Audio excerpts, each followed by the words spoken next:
Ողջույն, շատերը գիտեն Հոմերոսի իլիական և օդիսական էպիկական պոեմների մասին, որոշները գիտեն Վերգիլիոսի էնեական էպիկական պոեմի մասին, բայց շատ քչերը գիտեն հովանական էպիկական պոեմի մասին։ Ներկայացնեմ հետևյալ գիրքը։ Հեղինակը Ֆլավի Կրեսկոնի Կարիբ, Իոաննիդը Իլիալիվիսկը Իվայնե։ Գիրքը հրատարակել է Վեճ հրատարակչությունը 2023 թվականին։ Հյուսիսային Աֆրիկայում ծնված 6-րդ դարի բյուզանդացի բանաստեղծ Ֆլավիոս Կրեսկոնիոս Կորիպոսը գրել է անտիկ աշխարհի վերջին էպոսը՝ Հովանականը, որը ներկայացնում է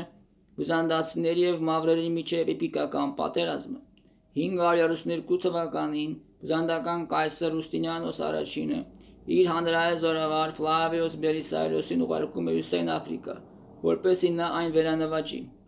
Բելիսարիոսը մի քանի շաբաթվա ընթացքում պարտության է մատնում վանդալների թագավոր Գելիմերին և նվաճում է նրա թագավորությունը Հյուսիսային Աֆրիկա,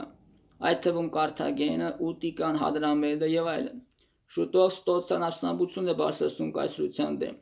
536 թվականին բյուզանդական զորավար Գերմանը պարտության է մատնում Ստոցեին։ Որոշ ժամանակ անց Նումիդիայի դուքս Գոնտարիխը նոր ապստամբություն է բարձրացնում կայսրության դեմ։ Մավրերի օգնությամբ պարտության է մատնում բյուզանդական զորավար Սողոմոնին, գրավում է Կարթագենը։ Հայազգի հանրահայտ զորավար Արտավան Աշակունին խնջույքի ժամանակ սպանում է Գոնտարիխին։ Հուստինիանոս առաջինը Արտավան Աշակունին շնորհվում է մագիստրը միլիցիոն կոչում, նշանում իր զարմուհու հետ։ 546 թվականին Հուստինիանոս առաջինը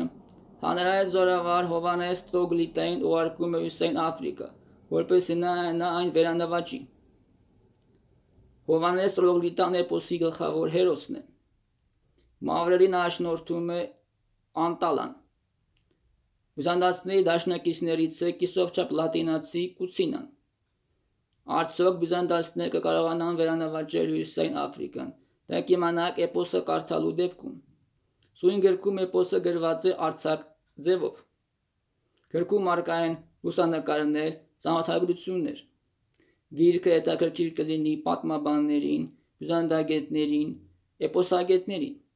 Շնորհակալություն ուշադրության համար։